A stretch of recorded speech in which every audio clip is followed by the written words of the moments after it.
हाथ ऊपर करो, हाथों।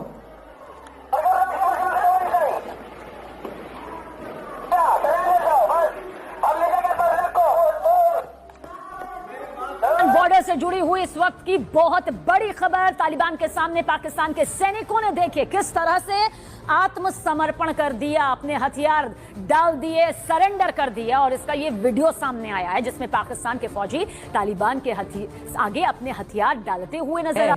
वज़ीर आज़म शहबाज शरीफ ने भी पड़ोसी मुल्क को वाज़े कर दिया है कि अफगान हुकूमत को TTP के खिलाफ ठोस पॉलिसी अपनानी होगी। दो अमली नहीं चलेगी, दो नंबरी नहीं चलेगी। वफाकी काबीना इजलास से खिताब में वज़ीर आज़म का कहना था कि बदकिस्मती से TTP आज भी अफगानिस्तान से ऑपरेट हो रही है और वहाँ से पाकिस्तान में बेगुनाह लोगों को शहीद किया जा रहा है। तोड़ हमले करने के बाद अफगानिस्तान के डिफेंस मिनिस्टर ने एक बहुत बड़ी स्टेटमेंट दी है।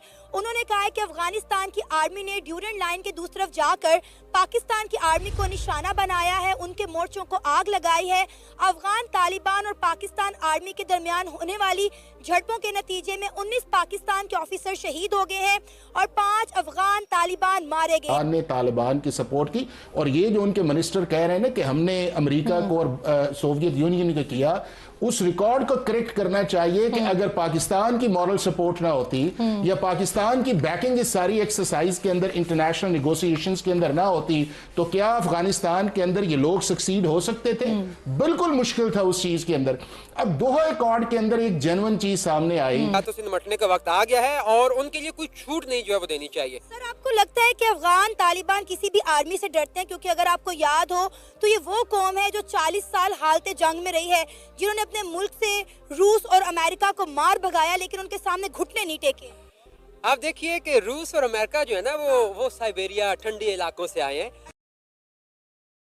ने तालिबान की सपोर्ट की और ये जो उनके मिनिस्टर कह रहे हैं ना कि हमने अमेरिका को और सोवियत यूनियन को किया, उस रिकॉर्ड को करेक्ट करना चाहिए कि अगर पाकिस्तान की मॉरल सपोर्ट ना होती या पाकिस्तान की बैकिंग इस सारी एक्सरसाइज के अंदर, इंटरनेशनल नेगोशिएशंस के अंदर ना होती, तो क्या अफगानिस्तान के अंदर ये लोग सक्सीड हो सकते थे? बिल्कुल मुश्किल था उस चीज के अंदर। अब दोहा अकॉर्ड के अंदर एक जेन्युइन चीज सामने आई कि जी आपकी जो टेरिटरी है वो कभी भी किसी मुल्क के खिलाफ इस्तेमाल नहीं होगी और ये पाकिस्तान का एक जेन्युइन कंसर्न है। अब उस जेन्युइन कंसर्न्स के अंदर अगर पाकिस्तान की हुकूमत जो है वो बात करती है उनसे कि आपकी तरफ जो लोग रहते हैं वो हमारे फोर्सेस को भी शहीद करते हैं, वो हमारे लोगों को भी शहीद करते हैं और यहाँ पे आके इन्फिल्ट्रेशन करते हैं, आप उसको रोकें, तो मुझे ये बताएं कि मुज़ाकरात किस चीज के आए? एक को ये कहना है कि नहीं होने देना, और जिसकी तरफ डॉक्टर साहब ने इशारा किया है वो चाहते क्या है आपसे? वो क्या ये चाहते हैं कि पाकिस्तान की रियासत की रेट को वो एक्सेप्ट करते हैं? अगर तो वो एक्सेप्ट करके उसके अंदर आते हैं तो आप निगोशिएशन कर लें। अगर वो ये कहते हैं कि नहीं हमने यहाँ पे एक अपना सिस्टम रखना है, हमने सॉफ्ट बॉर्डर रखना है, हमने यहाँ के ऊपर जो है जो इलाका गैर का एक कॉन्सेप्ट हमने रखना है, हमने अपनी मर्जी के मुताबिक यहाँ पे चीजें चलानी है, आपकी सिविलियन एडमिनिस्ट्रेशन उस पर आएगी नहीं, तो क्या रियासत जो है इन डायलॉग्स के ऊपर जाएगी?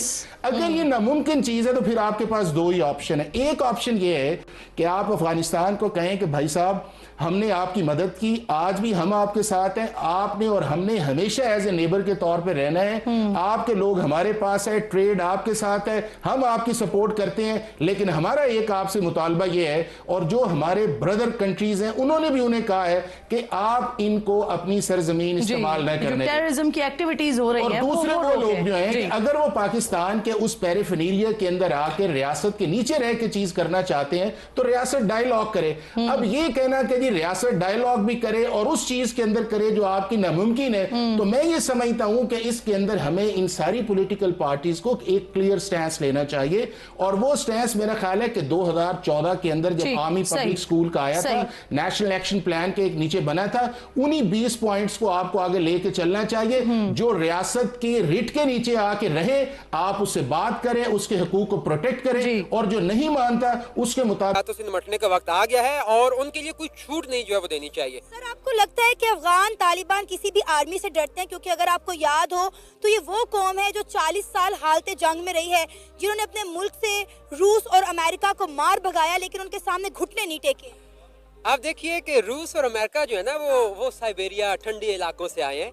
इनका वास्ता पड़े पाकिस्तान फौज के साथ। सो पाकिस्तान फौज जो है, जो अफवाज है हमारी, बेसिकली वही इनके साथ थी, तो रूस भी भागा और अमेरिका भी भागा। आपने देखा हमारे बहुत सारे ऐसे वाक़यात सामने आते रहे कि पाकिस्तान अफवाज जो है पाकिस्तान की, उनकी जो है वो मदद की वजह से और उनके साथ की वजह से इन लोगों ने उनको शिकस्त दी है। और अब ये अपने ही मौसनों को जो है वो सामने आ गए, तो अब इनको लग पता जाएगा, क्योंकि इनका कभी पाकिस्तानी अफवाज के साथ वास्ता नहीं पड़ा। सर, हम तो कहते थे कि अफगानी हमारे भाई, और अब जो इस्लामिक कंट्रीज जो हैं वो आमने सामने खड़ी हैं। मंगल के रोज जब पाकिस्तान आर्मी ने अफगानिस्तान पर एयर स्ट्राइक की, तभी इन्होंने पाकिस्तान को वार्न कर दिया था कि भाई हम आपकी इस कार्रवाई का भरपूर जवाब देंगे। और 24 घंटों के अंदर अंदर वो अपनी मतलब अफगान तालिबान को लेकर टैंके और तोप लेकर जो है वो बॉर्डर पर पहुंच गए। तो आपको क्या लगता है, क्या पूरी दुनिया में क्या इम्पैक्ट जाएगा कि दो इस्लामिक कंट्रीज, दो इस्लामी ममालिक जो है वो जंग की सूरत हाल इख्तियार कर चुके हैं? ऐसा वाक़या आज से 1400 साढ़े 1300 साल पहले भी हुआ, जब यजीद जो है वो डट गया हुसैन अलैहिस्सलाम के सामने।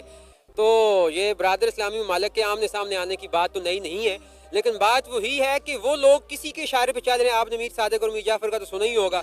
इन लोगों को हमेशा सपोर्ट किया, इन लोगों को यहाँ से ही गंदम जाती है, इन लोगों को यहाँ से ही बरामदात जाती है। आपको पता है अफगानिस्तान को जो अपनी इंपोर्ट्स होती हैं वो पाकिस्तान के रास्ते लेके जानी पड़ती हैं, और इवन जब ये जंग के हालात थे तो उनको जितनी भी सपोर्ट थी वो पाकिस्तान के रास्ते से गुजर के जाती थी। और अब ये जो है वो ममालिक जो हमारे दूसरे दुश्मन ममालिक हैं, उनकी बातों में आके पाकिस्तान के सामने खड़े हो गए। तो पाकिस्तानी अफवाज भी गुज़श्ता 40-50 साल से हालत जंग में है, और जो जंग हमारी अफवाज ने लड़ी है अपने ही लोगों के खिलाफ, लाइक जो दहशतगर्दी कर रहे हैं या जो हालात को पुरअमन नहीं रहने देते, तो वो फौज जो है वो तो बहुत ज़्यादा महारत रखती है। ऐसे जो 2 टके के अपने घरों से भागे हुए मुजाहिदीन सो काल बने हुए, तो जय हिंद दोस्तों, जैसे कि आपने वीडियो में देख लिया, तालिबान ने पाकिस्तान का नंबर 1 आर्मी को ठोक रहा है कैसे। जी हाँ दोस्तों, ये सच है। अभी पाकिस्तान का आर्मी और तालिबान के साथ पूरा चल रहा है घमाघट वार। तालिबान ने भी जवाब नहीं छोड़ रहा है, ठोक रहा है चुन चुन के पाकिस्तान का नंबर 1 आर्मी को।